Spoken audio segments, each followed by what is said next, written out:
औज़ुबिल्लाहि मिनश्शैतानिर्रजीम बिस्मिल्लाहिर्रहमानिर्रहीम। आज के टॉपिक में हम पढ़ेंगे जी लीनियर ट्रांसफॉर्मेशन। इसके अंदर हमारे पास दो वेक्टर स्पेसेस दिए जाएंगे यू। फॉर एग्जांपल पहला वेक्टर स्पेस यू है, दूसरा वेक्टर स्पेस डब्ल्यू है। इन दोनों को वेक्टर स्पेसेस की तमाम प्रॉपर्टीज इसके अंदर होल्ड करती हैं ओवर ए सम फील्ड, कि किसी फील्ड के ऊपर होंगी। फील्ड हमारे पास कुछ भी हो सकता है, क्यू भी हो सकता है, आर भी हो सकता है, यानी set of rational number, set of real number, set of natural number, set of even numbers, कुछ भी हमारे पास हो सकता है।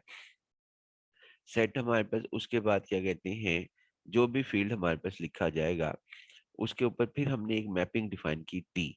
टी फ्रॉम, इसको हम पढ़ेंगे T from U to W be a function, कि ये एक फंक्शन हमारे पास है। जिस तरह कि हम सब जानते हैं यू एक डोमेन है। इस सेट को यू को हम डोमेन कहते हैं और डब्ल्यू को कोडोमेन हमारे पास कहा जाता है। ये कहते हैं ये फंक्शन, अब फंक्शन की प्रॉपर्टीज भी होल्ड रखे, और फिर ये टी जो हमारे पास है, ये T is called linear transformation अगर ये इस कंडीशन को सेटिस्फाई करता है। T of U one plus U two is equal to T of U one plus T of U two, यानी टी जो है वो प्रेंसिस के अंदर मूव हो जाएगा तो कोई इससे फर्क नहीं पड़ेगा। यानी ये ऑपरेटर अगर सिंगल सिंगल पर भी मूव हो जाता है तो कोई फर्क इसे नहीं पड़ता। दूसरा टी अल्फा यू वन, कि अल्फा जो है वो टी से बाहर लिखा जा सकता है, और ये यहाँ पर हमने लिख लिया। सेकंड ये कि हमने ये बताया है यहाँ पर कि यू वन और यू टू जो एलिमेंट्स हैं वो इस सेट से लिए गए हैं, जो यहाँ पर सेट इस पोजिशन पर होगा, जो कि अब हमारे पास u है। और ये यही बात हमने यहाँ पे लिखी, यू वन कॉमा, यहाँ पे कॉमा नहीं है, आप लिख लीजिएगा U one comma U two belongs to या are the members of the sub vector space over the field f हमारे पास लिखा जाएगा। और ये जो अल्फा हमारे पास है, अल्फा अल्फा ये फील्ड में से लिया जाएगा, जो फील्ड यहाँ पर हम कंसीडर करेंगे, यानी जो फील्ड ये होगा इस फील्ड से ये अल्फा जो है, यानी कोई स्केलर हमारे पर लिखा जाएगा। सेकंड हमने यहाँ पर एक चीज और बताने की कोशिश की है कि ये चाहे आपके पास टी एक फंक्शन है और उसमें दो प्रॉपर्टीज होल्ड करती है, लेकिन हमने यहाँ पे ये बताने की कोशिश एक और कर रहे हैं हम यहाँ पर, कि आप इन दोनों की जगह जो आपके साथ वन और टू लिखे सिंगल ये लिख दें, तो आपके पास ये दोनों के इक्विवेलेंट के बराबर हमारे पास लिखी जाएगी। मसलन हम ये एक सवाल भी आता है कि शो डैट, कि आप इसको शो डैट करें, show that this linear transformation is equivalent for these two properties, इन दो प्रॉपर्टीज के इक्विवेलेंट हमारे पास लिखी जा सकती है। इसके लिए मैं यहीं पर ही कर देता हूँ, आगे मैंने इसका प्रूफ दिया भी है, उसको भी आप देख लीजिएगा। हम यहाँ पे इस तरह करते हैं, ये जो अल्फा है इसको वन ले लेते हैं अल्फा, और इसको बीटा को भी वन ले लेते हैं। जब अल्फा और बीटा की वैल्यू वन रखेंगे हम, इसके अंदर से अल्फा और बीटा आप वन रख के देखें, तो आपके पास ये टोटल जो हमारे पास बनेगा अल्फा वन बीटा वन, वो वैल्यू हमारे पास ये आ जाएगा, यानी ये डिड्यूस हो जाएगी हमारे पास ये प्रॉपर्टी। और उसके बाद हम यहाँ पर अब दूसरा दिखाते हैं कि अगर हम यहाँ पर इसमें इस तरह कर लें अल्फा को, अब ये प्रॉपर्टी डिड्यूस करना चाहते हैं हम, ये वाली प्रॉपर्टी, तो इसके अंदर बीटा नहीं है तो बीटा को हम जीरो रख लेते हैं, यानी take beta is equal to zero और alpha is equal to alpha, या अल्फा को एज इट रहने देते हैं। जैसे ही हम बीटा को जीरो रखेंगे तो ये टर्म जो सी है ये हमारे पास खत्म हो जाएगी, यानी बीटा को जीरो रखने के बाद यहाँ पे कुछ भी बाकी नहीं रहेगा, लिहाजा अल्फा ये टर्म भी खत्म हो गई, तो हमारे पास रह जाएगा T alpha U one is equal to alpha T of U one हमारे पास हो जाएगा। यही चीज हमने यहाँ पर साबित कर दी कि ये जो प्रॉपर्टी हमारे पास है, ये प्रॉपर्टी, ये वाली प्रॉपर्टी हमारे पास इक्विवेलेंट है। हाँ, किसके इक्विवेलेंट है, इन दो प्रॉपर्टीज के इक्विवेलेंट हमारे पास लिखी जा सकती है। नेक्स्ट में मैंने इसको रिटर्न प्रूफ भी दिया है। आगे चलते हैं जी हम यहाँ पर कि जर्नल में, यानी कि अगर आप जर्नल लिखना चाहें इस प्रॉपर्टी को, जर्नल, जर्नल से मुराद है कि जो हमने दो एलिमेंट डिस्कस किए थे यहाँ पर, एक U1 डिस्कस किया था, एक U2 डिस्कस किया था, वो कह रहे नहीं, अगर आप यहाँ U1 U2 U3 U4 U5 up to a finite member of the vector space U के लेना चाहें तो तब भी आप जो है इसके ऊपर काम कर सकते हैं, यानी इस लीनियर प्रॉपर्टी जो है वो होल्ड करेगी। यही बात हमने यहाँ पर लिखी है। ये अब आपके सामने जनरल बात लिख देते हैं हम यहाँ पर, कि इसके अंदर ये देखें जी, हमारे पास अल्फा की जगह हमने A1 नाम रख दिया और बीटा की जगह A2 रख दिया, यानी कि A1 A2 A3, क्योंकि हमारे पास लातीनी लेटर कम थे, तो A1 A2 A3 up two plus AN UN के बराबर। और उसके बाद जिस तरह हमने यहाँ पे अल्फा को बाहर लिया था, यहाँ देखें अल्फा बाहर आ गया, और इधर हमने बीटा लिया था तो बीटा बाहर आ गया, तो हमारे पास ये लिखा गया जी। इसी तरह हर एक में हम कॉमन लेंगे, ये A1 यहाँ पर इस तरह आ गया, ये A2 आपके पास A2 में इस तरह बाहर आ गया, A2 T ऑफ U2 आ गया। ये जो T है ये आपके पास हर जगह ऑपरेट हो रहा है, यानी ये T आपके पास हर जगह इसमें ऑपरेट हो रहा है, तभी ये लीनियर कहलाएगा। और ये देखें हर एक के अंदर ये T जा रहा है, यहाँ पे भी T अप टू जो है वो Tn तक जा रहा है, लिहाजा इसको हम लीनियर ट्रांसफॉर्मेशन कहेंगे अगर ये हमारे पास प्रॉपर्टी होगी। इसी बात को ना हम थोड़ा सा एक्सप्लेन और करते हैं। ये ऐसे ही है जिस तरीके से अब मैं आपके सामने लिखकर दिखाता हूँ कि ये देखें अगर मैं ये कहूँ 3 × आगे उसके बाद 2x plus 1 is equal to, अगर मैं इसे कहूँ कि आप, अगर मैं ये कहूँ कि इसको ओपन करें तो आप देखना ये जो 3 है ये अंदर मूव हो जाएगा, यानी 3 आपके पास 2x से मल्टीप्लाई होगा, जिसका मतलब ये होगा कि ये 6x लिखा जाएगा। ये मूव हो गया हमारे पास, और उसके बाद हमारे पास इसके अंदर प्लस, यानी कि प्लस हमारे पास है प्लस प्लस, और उसके बाद ये हमारे पास 3 हो जाएगा। यानी आप इसको 3 की जगह ना जहन में टी लेकर आए, यानी इस 3 की जगह आप टी लेकर आएंगे तो आपको समझ आ जाएगा कि टी का रोल बिल्कुल ऐसे ही है हमारे पास। ये यहाँ पर ये 3 का रोल कि वो अंदर मूव हो जाता है, यानी वो हमारे पास इस तरीके से मूव होके मल्टीप्लीकेशन करता है। और जितनी भी यहाँ पे एक्सप्रेशन हो, मसलन यहाँ 2x4 हो प्लस 3x³ हो प्लस 4x² हो प्लस 6x हो, यानी आपके पास ये 1 डिग्री पॉलिनोमियल लिखी हुई है 2x + 1, अगर यहाँ पे 6 डिग्री पॉलिनोमियल भी हो तो 3 के बिहेवियर वही है कि वो हर टर्म के साथ मल्टीप्लाई होता हुआ मूव होता हुआ आगे चला जाता है। सेम हमारा आप 3 को समझे टी है, अगर टी हमारे पास, यानी टी भी इसी तरह का मूव होता हुआ आगे की तरफ ले जाता है। अगर टी में भी ये प्रॉपर्टी हो कि वो तमाम रूल्स को फॉलो करता हुआ, ये देखें यहाँ पे ये टी है, अब ये T3 समझे तो आप इसके अंदर देखें वो अंदर मूव हो गया, अल्फा T ऑफ U1, इसको हम इस तरह लिख सकते हैं 3 × 2x, और इसको लिख सकते हैं 3 × 1, यानी कि ये इस तरह मल्टीप्लाई होगी। सेम यहाँ पे भी यही हो रहा है कि जी आपके पास जितनी मर्जी बड़ी जो है इसके ब्रैकेट के अंदर एलिमेंट्स हों, अगर टी लीनियर ट्रांसफॉर्मेशन है, यानी टी लीनियर ट्रांसफॉर्मेशन की प्रॉपर्टी रखता है, तो टी हर एक के साथ ब्रैकेट के अंदर मूव करके लिखा जा सकता है, और इसके जो कॉन्स्टेंट्स हैं वो बाहर लिखे जा सकते हैं। ये इसकी जनरल प्रॉपर्टी जो है वो हमारे पास लिखी जाएगी। याद रहे कि इस तरीके से हम यहाँ पे काम करेंगे। अब हम आते हैं जी इसकी, वही जो पहले आपके साथ डिस्कस किया कि जी आप एक प्रॉपर्टी जो वो लाजमी मैं देखना आपको बताना चाहूंगा, वो ये है अल्फा को 0 पुट कर दें, किस में, इस प्रॉपर्टी में, ये हमारे पास, या अल्फा 0 बीटा 0 कर दें, ये भी हो सकता है।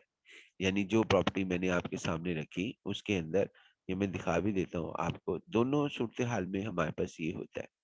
यानी ये हमारे पास इसके अंदर, ये देखें जी इसमें, हाँ जी ये प्रॉपर्टी आ गई हमारे पास।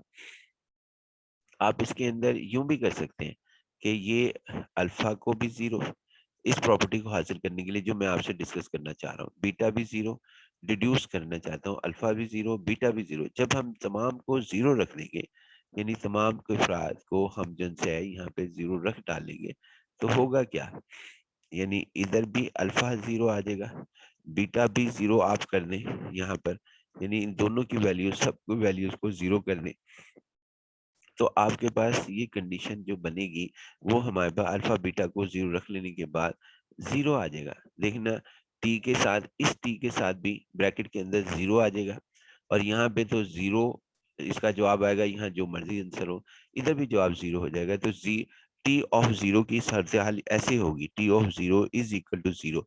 इट मीन्स कि अगर टी लीनियर है तो उसकी उसमें एक प्रॉपर्टी और इनहेरिटेंस हो जाएगी कि ये आपके पास टी जो है वो जीरो को जीरो में मैप करेगा। लेकिन इन दोनों जीरो में फर्क है।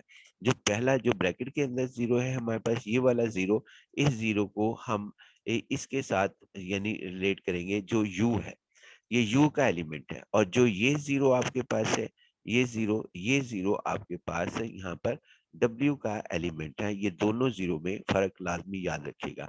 अब हम आते हैं जी इसके अंदर कि इसमें ये कहा जा रहा है, जो मैंने अभी आपके साथ डिस्कस की, ये मुख्तसर तौर पे हम यहाँ पे डिस्कस कर देते हैं कि इसके अंदर ये कहा जा रहा है जी कि आप अल्फा को जीरो, अल्फा को वन रख दें, अल्फा वन बीटा वन कहाँ रखें इसके अंदर, alpha one beta one, alpha one beta one.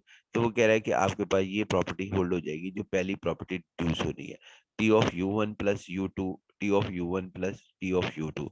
और अगर अल्फा को अल्फा रहने दें और बीटा को जीरो रखें, तो फिर आपके पास दूसरी प्रॉपर्टी जो है वो डिड्यूस हो जाएगी। ये बात ये कही जा रही है यहाँ पर। तो नेक्स्ट पॉइंट की तरफ हम जो है यहाँ पर चलते हैं।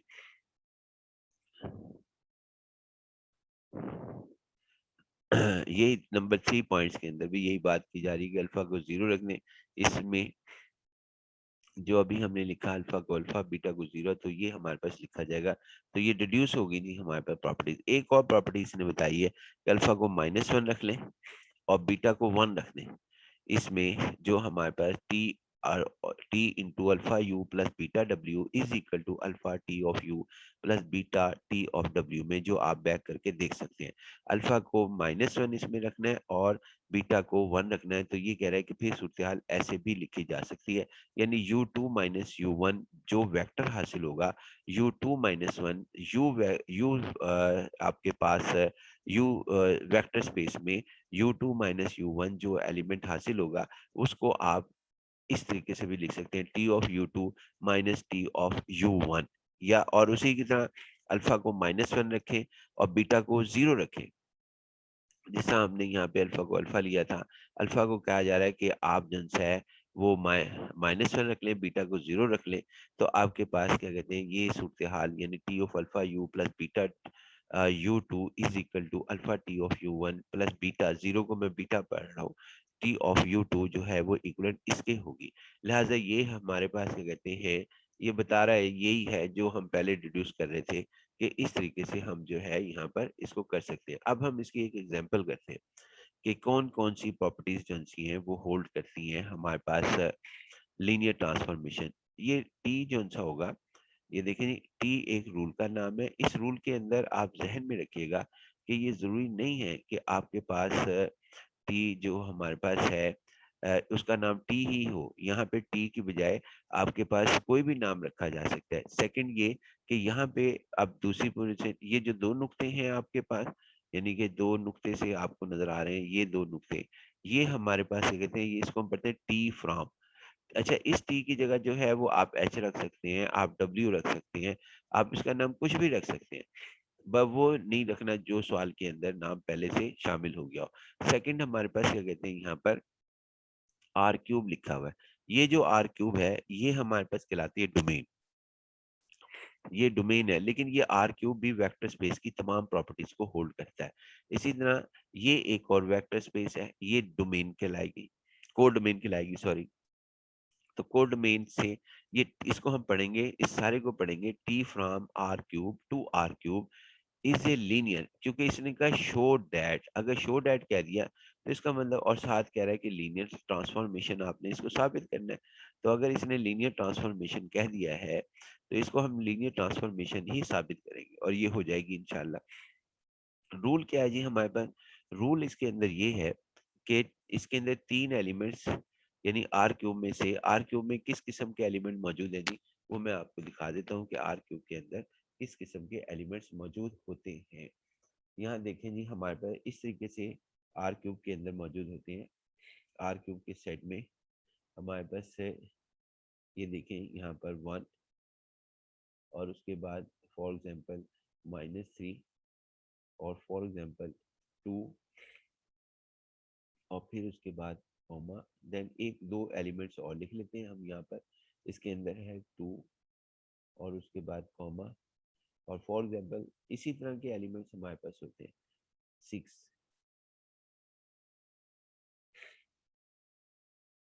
और ये हमारे पास लिखा जाएगा सो ऑन। इस तरह का सेट हमारे पास आर क्यूब कहलाता है। इस किस्म का सेट जो है वो हमारे पास आर क्यूब कहलाता है। तो हम देखेंगे यहाँ पर किस तरीके से इसको हम करते हैं। ये मैं थोड़ा सा इधर करना चाहूंगा। अच्छा, अब ये देखें जी, हमारे पास इसमें कहा क्या जा रहा है, इसके अंदर ये कहा जा रहा है कि टी एक लॉ का नाम है, एक कानून का नाम है, जिसका नाम फिलहाल इन्होंने टी रखा है। कानून हमारे पास का नाम टी है, यानी फंक्शन का नाम। उसमें 3 एलिमेंट्स होंगे, x1 हमारे पास, और उसके बाद यहाँ पर x2 लिखा जाएगा, x2, और देन आपके पास यहाँ पर x3। ये 3 एलिमेंट्स हमारे पास मौजूद हैं।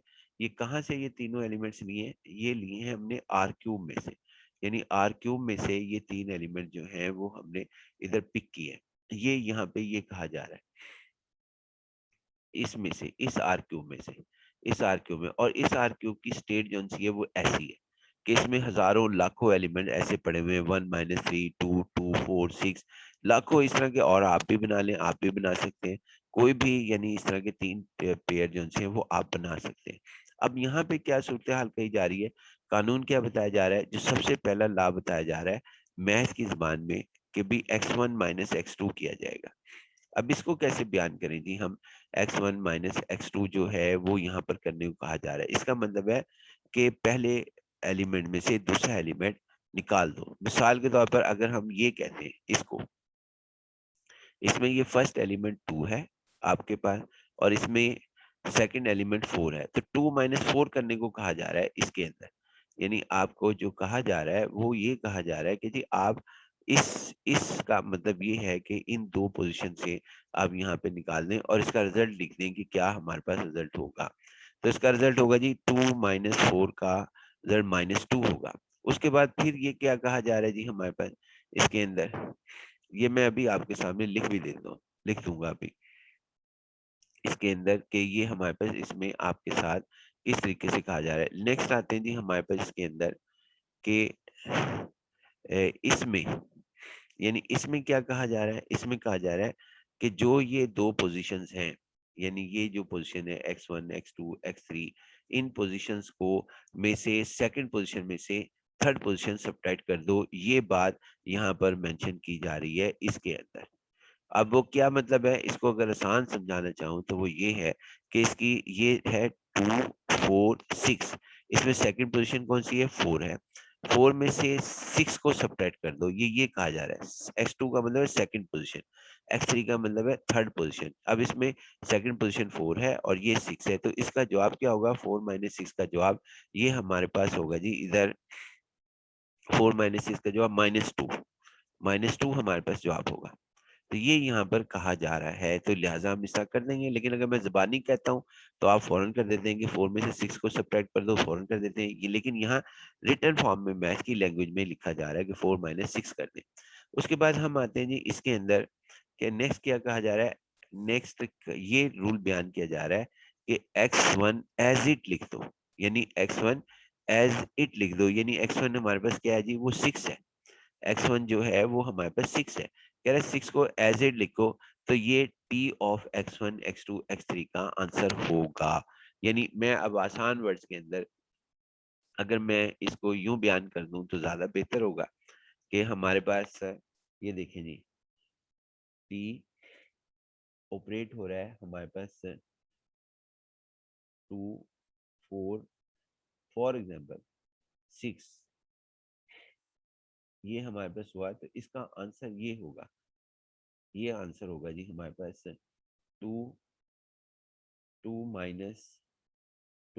4, और उसके बाद हमारे पास है 4 - 6, और देन आपके पास 6, जिसको आप सिंप्लीफाई करें तो ये आंसर होगा हमारे पास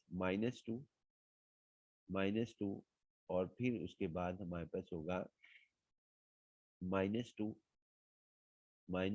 और देन आपके पास होगा यहाँ पर -2 और देन आपके पास होगा 6।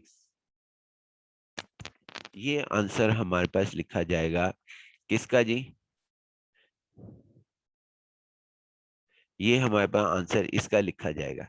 यही बात हमें जब हमें ये बताते हैं मैथ की लैंग्वेज में, तो फिर वो हमें इस तरह लिखकर बताते हैं, यानी इस तरीके से लिखकर बताते हैं। ये जो लिखा हुआ है हमारे सामने रूल्स, इसको यूं बयान करते हैं। ये हमारे पास सारा ये रूल्स के तहत हमारे पास लिखा जाता है, और इस रूल्स को हम यहाँ पे हर एलिमेंट के ऊपर अप्लाई करेंगे, जो भी यहाँ पर जितने भी लिखे गए हैं, यानी 1 - 3 -1 - 3 2 2 4 6, और भी एलिमेंट जितने भी आप इस सेट के अंदर लिखे हैं। और ये सेट हमने जो लिया है वो आर क्यूब में से ये सेट लिया है। मैं इसकी नहीं बात कर रहा, एक बात जहन में रहे कि मैं इसको तो डिस्कस ही नहीं कर रहा यहाँ पर। इधर मैं जो जब मैं इस सेट की बात करता हूँ, इस सेट की बात करता हूँ, तो वो मेरा आर क्यूब डोमेन वाला हमारे पास आर क्यूब है।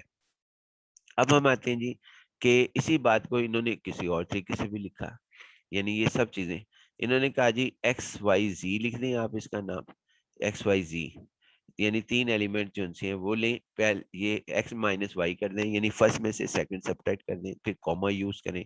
देन आप सेकंड में से थर्ड सबट्रैक्ट कर दें, फिर x लिखें। ये अगर मैं ये कहता हूँ ना कि ये एलिमेंट है आपके पास, जो एलिमेंट आपके पास दिया हुआ है, जिस मिसाल के तौर पर हम इसी एलिमेंट को देख लेते हैं, इस एलिमेंट को, तो इसके अंदर क्या जवाब होगा जी? हमारा हमारा जवाब जो होगा वो क्या होगा इसके अंदर, कि फर्स्ट एलिमेंट में से ये कानून लिखा हुआ है कि फर्स्ट में से सेकंड सब्ट्रैक्ट कर दो। तो फर्स्ट में सब्ट्रैक्ट करेंगे 1 - -3 4 आएगा जवाब, पहला कोऑर्डिनेट इसका। फिर उसके बाद यहाँ लिखा है सेकंड में कॉमा यूज करो, कॉमे के बाद y माइनस जी कर दो। सेकंड में से आप जो है थर्ड सब्ट्रैक्ट कर दो, -3 -2 -5 आ जाएगा जवाब, सेकंड कोऑर्डिनेट। और फिर उसके बाद फर्स्ट को एज इट लिख दो जो कि आपने 2 लिखा। यही चीज यहाँ पे इस ला को अगर हमने वर्डिंग में करो तो आप बड़ी आसानी से समझ जाते हैं कि पहले में से दूसरी पोजीशन निकाल दो, या दूसरी पोजीशन को पहले पे तकसीम कर दो, या हमारे पास क्या कहते हैं दोनों को मल्टीप्लाई कर दो। ये 2 एलिमेंट मैं आपको बताता हूँ इस तरह के, यानी कि 1 - 3 इनको ज़रब दे दो, आपस में मल्टीप्लाई कर दो, तो आप बड़ी आसानी से समझ जाते हैं। या -3 को 2 पे तकसीम कर दो, जो भी आप कहें। लेकिन मैथ की लैंग्वेज में ये चीजें ऐसे लिखी जाती है, x माइनस वाई, यानी फर्स्ट माइनस सेकंड, और y सेकंड माइनस थर्ड, और कॉमा यूज करने के बाद थर्ड एज इट। अब हम आते हैं कि इसके लिखने के तरीकेकार, यहाँ x1 x2 x3 था, यहाँ अल्फा बीटा गामा यूज कर सकता है, और बाकी चीजें वैसी मैं जो एक्सप्लेन कर चुका। इसी तरह u1 u2 u3 कर सकता है कि इसका नाम u1 u2, और उसको इस तरह बयान कर सकता है। ये मुख्तलिफ तरीकेकार है एक्सप्रेशंस को बयान करने का, लेकिन तरीकेकार वही है जो हमने लिखा है। अब इसी बात को जहन में रखते हुए ना हम आपने सवाल को समझना है कि पहले के जो रूल्स इसने बयान किया, हम इस रूल को 100% फॉलो करेंगे जी। अब हम आते हैं जी इसके अंदर, यहाँ पर सॉल्यूशन में ये रूल हमने लिखा, दोबारा हमने रूल लिखा यहाँ पर x1 minus x2 x3, x1 minus x2 x2 minus x3 xn। इसके बाद फिर हमने जो है यहाँ पर इसको साबित करना है कि ये चीज जो है लेफ्ट हैंड साइड और राइट हैंड साइड इसकी इक्वलेंट है। लेफ्ट हैंड साइड और राइट हैंड साइड जो है वो इक्वलेंट है। अगर ये साबित करने में कामयाब हो जाए टी के तहत, तो हम इसे कहेंगे T is linear transformation, otherwise T is not linear transformation. तो हमने इसकी लेफ्ट हैंड साइड ली, ये लेफ्ट हैंड साइड इसकी हमने यहाँ पर ली है, तो हमारे पास क्या कहते हैं इसमें ये लेफ्ट हैंड साइड ली। अब u1 u2 हमने कोई 3 एलिमेंट्स ले लिए, x1 y1 z1 और u2 x2 y2 z2। कहाँ से लिए? आर क्यूब में से लिए। आर क्यूब कौन से आर क्यूब में से हमने जो है ये सेट किया, यानी हमें कैसे पता लगे कि u1 की यही स्टेट होगी जो हम यहाँ लिख रहे हैं। यानी u1 3 टुपल्स का है, 2 टुपल्स का है। ये भी तो हो सकता है u1 को कोई कह दे कि जी x1 y1 z1 comma w1 comma उसके बाद R1 कॉमा S1, इस तरह करके कुछ भी लिख दो। लेकिन ऐसा नहीं है, हम मजबूर हैं हम एक रूल को फॉलो करने पर। वो रूल हमारे पास क्या है? वो रूल ये हमारे पास है जी इसके अंदर, ये देखें जी, हमारे पास जो रूल हमारे पास है यहाँ पर, वो रूल ये है कि इससे पता लगता है कि यू के एलिमेंट्स की स्टेट हमारे पास क्या होगी। कि इसमें आर क्यूब है तो इट मीन्स के आर क्यूब का मतलब है आर क्रॉस आर, यानी कार्टेशियन प्रोडक्ट के तहत 3 में एलिमेंट्स होंगे, लिहाजा u is equal to x1 y1 और z1 हमारे पास लिखा जाएगा इस u के तहत जो हाईलाइट आपके सामने हुआ है। तो यहाँ से हम आगे इसलिए हम लिख रहे हैं, अगर यहाँ पे आर स्क्वायर होता आपके साथ साथ, यानी इस जगह पर आर स्क्वायर होता तो हम लिखते u1 is equal to x1 y1, और अगर यहाँ पे आर 7 होता तो फिर हम उसी तरह x1 y1 z1 यानी इस तरह करके साथ हम लिख देते अप टू जो है वो हमारे पास आर s1, यानी सारे हम लिख देते जब तक 7 ना होते। R4 पे हम क्या लिखते हैं, u1 is equal to x1 y1 z1 और साथ कॉमा यूज करके w1, यानी उसके टुपल्स हमारे पास इसकी स्टेट इसके मुताबिक हमेशा होती है जो यहाँ पर भी लिखा जाता है। यहाँ पर भी ये भी इसकी निशानी है कि यहाँ से इसके मुताबिक ये दोनों इक्वलेंट हमारे पास होते हैं, यानी इन दोनों में कोई फर्क हमारे पास नहीं होता, इन दोनों के अंदर कोई फर्क हमारे पास लाई नहीं करता। अब हम आते हैं जी इसके अंदर कि इस सवाल को हम हल करते हैं। यहाँ पर लेफ्ट हैंड साइड हमने ली और 3 मेंबर जन से हैं वो हमने ले लिए। एक u1 उसका नाम रखा और दूसरे का नाम u2। ये आर क्यूब के जो एलिमेंट्स मैंने आपके सामने रखे थे कि 1, 2, 3 हजारों आर क्यूब के अंदर मेंबर हैं। आर क्यूब के जितने भी मेंबर बना लें वो सारे आपके पास मौजूद हैं, उनमें से 2 एलिमेंट हमने लिए। उसके बाद फिर इस u1 की वैल्यू पुट कर दी और फिर इस u2 की वैल्यू हमने सब्स्टिट्यूट की यहाँ पर। तो फिर हमारे पास स्टेट जो सी वो ऐसे हो गई कि किधर पुट की, यहाँ पर पुट की हमने वैल्यूज। कौन सी वैल्यूज, ये वाली वैल्यूज जो सी हैं ये हमने इधर पुट की तो स्टेट ये बन गई। इसी तरह जब हमने इसको पुट किया u2 को तो स्टेट ये बन गई। उसके बाद फिर हमने इसे मल्टीप्लाई किया अल्फा x1 बीटा x2 और इसको जो है ओपन कर लिया ब्रैकेट्स को। जैसे ही हमने ओपन किया तो उसके बाद अब हमने टी को ऑपरेट करना है, यानी कि टी को हमने ऑपरेट करके दिखाना है कि टी जो है वो हमारे पास किस तरीके से ऑपरेट होगा। तो उसके लिए हमें ये करना पड़ेगा जी कि रूल को देखना पड़ेगा कि रूल हमारे पास क्या है। तो रूल हमारे पास ये है जी, ये मैं आपके सामने रख लेता हूँ रूल, ताकि आपके, हाँ ये रूल हमारे पास है जी।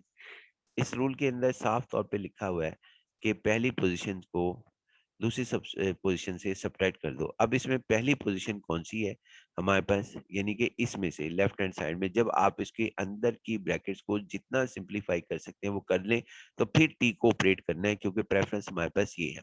अब इसके अंदर टी में फर्स्ट पोजीशन हमारे पास क्या है, फर्स्ट पोजीशन है जी हमारे पास ये फर्स्ट पोजीशन। कैसे पता लगा कि ये फर्स्ट पोजीशन ही होगी, क्योंकि ना ये हमारे पास इस तरह पता लगता है कि हमें कॉमा बताता है कि कॉमा जो हमारे पास यूज हो रहा होता है वो बताता है कि जी आपने फर्स्ट पोजीशन आपकी कौन सी होगी। ये कॉमा आपके पास मौजूद है, ये कॉमा, ये जिधर सर्कल बन रहा है, और उसके बाद एक ये कॉमा है, ये भी ये बताता है, ये सेपरेट करता है पोजीशंस को जो हम पोजीशंस लिख रहे होते हैं। तो सेकंड पोजीशन हमारे पास इसके अंदर यहाँ पर आपके सामने ये है, सेकंड पोजीशन ये हमारे पास है, और थर्ड पोजीशन हमारे पास कॉमे के हिसाब से इसके अंदर ये लिखी जा रही है थर्ड पोजीशन। और इसके अब हमने क्या करना है, अब हमने ये करना है जो ये इंस्ट्रक्शन देगा, यानी ये इंस्ट्रक्शन जो होगी उसके मुताबिक काम करना है। तो पहला हम करते हैं जी first position minus second position. First ये पोजीशन है, सेकंड ये। तो फर्स्ट पोजीशन ये है alpha x1 plus beta x2 minus alpha y1 plus beta y2। ये देखें ये फर्स्ट में से सेकंड सब्ट्रैक्ट कर दी, यानी ये फर्स्ट है और उसके बाद ये सेकंड है, दोनों को आपस में सब्ट्रैक्ट हमने यहाँ पर कर दिया। अब यहाँ क्या कहा जा रहा है जी, आपको मजीद मजीद क्या कहा जा रहा है जी कि इसके अंदर कॉमा यूज कर लेने के बाद ये कहा जा रहा है कि x2 माइनस x3 करना है, यानी सेकंड में से ये सेकंड है, सेकंड में से थर्ड को सब्ट्रैक्ट करना है। तो सेकंड ये हमारे पास है, यानी ये सेकंड है हमारे पास, ये सेकंड हमारे पास, सेकंड में से थर्ड को सब्ट्रैक्ट करना है और कॉमे के बाद ये देखें कॉमा इंसर्ट किया, ये सेकंड है और सेकंड में से थर्ड को सब्ट्रैक्ट कर दिया, ये सब्ट्रैक्ट कर दिया, ये माइनस कर दिया। और उसके बाद फिर क्या कहा जा रहा है इस रूल के अंदर कि आपने कॉमे को यूज करना है। ये टी का रूल है, जो टी रूल बताएगा वही हम करते रहेंगे। जिस कॉमा यूज करना है हमने कॉमा यूज कर लिया। फिर ये कहा जा रहा है कि आपने जो x3 है उसको एज इट लिख देना है। ये x3 है जी, आप नोट कर लें, अगर आपसे सही नहीं पढ़ा जा रहा तो इसे x3 लिखना है कि ये x3 है, यानी थर्ड पोजीशन को एज इट लिख देना है। अब थर्ड पोजीशन इसमें कौन सी है जी, थर्ड पोजीशन को हम देखेंगे कि थर्ड पोजीशन हमारे पास कौन सी है। थर्ड पोजीशन ये है क्योंकि ये फर्स्ट है, और ये कॉमा बता रहा है कि ये सेकंड है, ये कॉमा बता रहा है ये थर्ड है। इस थर्ड को कह रहा है कि कॉमा यूज करने के बाद एज इट लिख देना, और हमने एज इट लिख दिया। ये रूल हमारा डिफाइन हो गया, लिहाजा लेफ्ट हैंड साइड हमारे पास ये आ गई सारी। अब हम इसकी राइट हैंड साइड, यानी कि इसकी राइट हैंड साइड, ये इसको हमने प्रूव कर रहे थे, तो alpha T of U one plus beta T of U two हमारे पास लिखा जाएगा। तो इसको राइट हैंड साइड को हम यहाँ पर लिख लेते हैं, alpha T of U one plus beta T of U two. हम यहाँ पर इसको साबित करेंगे। देखिए जी, इसको साबित करने के लिए भी रूल हमारा वही रहेगा कि हम इसके अंदर u की वैल्यू x1 y1 z1 ये हम यहाँ पुट करेंगे, और इस u2 की वैल्यू जो है वो इधर पुट करेंगे। तो इन दोनों, तब हमारे पास रिजल्ट ये लेफ्ट हैंड साइड में रखेंगे तो ये रिजल्ट हमारे पास आ जाएगा। अब हमने क्या करना है, अब पहले इस t को ऑपरेट करेंगे, ये t हमारे पास है, फिर इस t को ऑपरेट करेंगे जो ये हमारे पास है। तो इसके अंदर रूल फिर दोबारा हम पढ़ेंगे कि फर्स्ट में से सेकंड सब्ट्रैक्ट कर दो। तो इसके अंदर x1 फर्स्ट है, ये सेकंड है, ये थर्ड है, कॉमे बता रहे हैं कि ये फर्स्ट सेकंड थर्ड है, तो x1 माइनस y1 कर दो। तो x1 माइनस y1 कर दिया। उसके बाद फिर कहा जा रहा है कॉमा लगाएं, कॉमा इंसर्ट कर दिया हमने यहाँ पर। फिर कहा जा रहा है कि जी आप इसके अंदर सेकंड में से थर्ड सब्ट्रैक्ट कर दें, यानी कि ये सेकंड ये थर्ड, सेकंड में से थर्ड। अब यहाँ देखना है सेकंड कौन सी है, वो है y1, y1 माइनस z1 कर दो, हमने कर दिया। फिर उसके बाद कॉमा यूज करो, और फिर कहा जा रहा है कॉमा यूज करके x3, जो मैंने ये कहा कि ये आपके पास x3 है, तो x3 हमारे पास लिखा जाएगा। फिर प्लस लिखें, प्लस लिखने के बाद ये हमारे पास बीटा आ गया, ये वाली लिखा, फिर टी। अब x2 y2 को ऑपरेट, इस t को ऑपरेट करना है, इस टू टी में भी इसी लॉ को देखना है कि करना क्या है। तो x1 माइनस x2, फर्स्ट में सेकंड सब्ट्रैक्ट करना। अब फर्स्ट पोजीशन पे x2 आ गया, और y2 हमारे पास सेकंड पोजीशन पर आ गया, तो x2 माइनस y2 आ गया। उसके बाद लिखा जा रहा है कॉमा यूज करें, तो कॉमा जो से है वो हमने यूज किया। फिर कहा जा रहा है इसके अंदर कॉमा यूज कर लेने के बाद x2 माइनस x3 करें, यानी सेकंड में से थर्ड सब्ट्रैक्ट कर दें। यहाँ सेकंड में से y2 है और थर्ड z2 है, तो y2 माइनस z2 हमारे पास लिखा गया। उसके बाद फिर x2 करना है। x2 को एज इट लिखने को कहा, यानी कि जो थर्ड पोजीशन है x3, और ये x3 ही लिखा हुआ है, मैंने आपसे बताया, करेक्ट कर लेना। तो ये x3 हमारे पास जो है एज इट लिखा जाएगा, ये x2 सॉरी ये x2 है थर्ड पोजीशन, और t नहीं लिखा जाएगा। एक बात जहन में रहे, जब t ऑपरेट हो जाएगा उसके बाद इसको नहीं लिखना। ये देखें t ऑपरेट हो गया और फिर इसको नहीं लिखा। इसी तरह यहाँ t ऑपरेट हो गया, फिर इसको नहीं लिखा। फिर उसके बाद अल्फा से इनको मल्टीप्लाई करें, यानी alpha x1 y1 comma alpha y1 minus x3 alpha x1 x1 sorry ये हमारे पास है अल्फा, कौन सा लिखना चाहिए, ये x1 नहीं होना चाहिए बल्कि x3 होना चाहिए। यहाँ पर सॉरी x1 होना चाहिए, x3 नहीं है, सॉरी ये x1 है। मुझे यहाँ सही कर देना ही कर देना ही बेहतर है कि मैं इसको सही कर दूं। इस जगह पर ये x1 है, यानी x1 आप लिख लेना भाई, इसको सही कर लेना कि ये x1 है हमारे पास, कि x1 हमारे पास ये लिखा जा रहा है, इसको यहाँ x1 है आपके पास। चलें जी, आप इसे x1 पढ़ना, मैं पहले भी गलती से यही पढ़ गया था।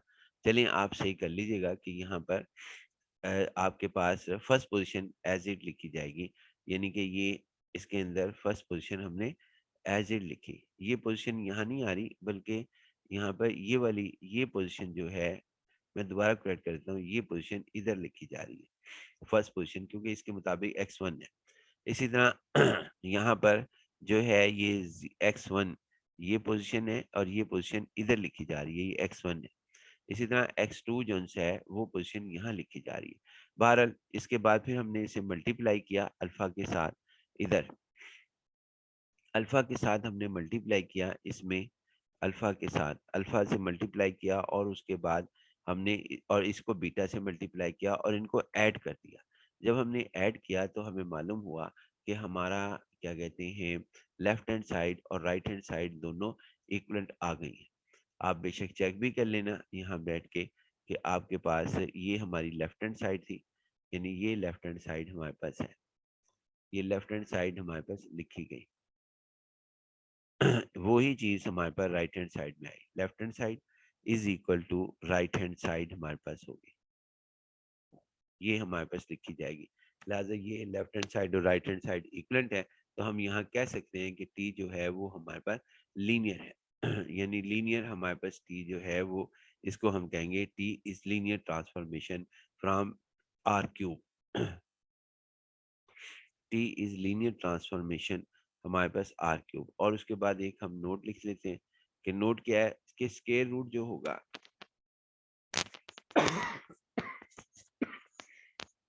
स्क्वायर रूट यानी अंडर रूट जो है वो आपके पास लीनियर ट्रांसफॉर्मेशन की प्रॉपर्टी नहीं रखता। क्या मतलब, देखिए 36 प्लस 16 है, इसको अलग-अलग कर दें, ऑपरेटर को अलग-अलग ऑपरेट करके देखें। टी भी यही काम करता था कि टी 36 पे अलग ऑपरेट होता, 16 पे अलग होता। टी स्क्वायर रूट इसके ऊपर ले जाए 36 पर और ये 16 पर, तो आपके पास इसका जवाब होगा 10 और इसका जवाब 2 × 3 अंडर रूट होगा। ये दोनों इक्वलेंट नहीं है, लिहाजा लेफ्ट हैंड साइड हमारे पास नॉट राइट हैंड साइड के इक्वलेंट होगी, यानी इस तरह नहीं आएगा हमारे पास। लिहाजा ये स्क्वायर रूट को नॉट लीनियर ट्रांसफॉर्मेशन जो है वो हम यहाँ पर करते हैं।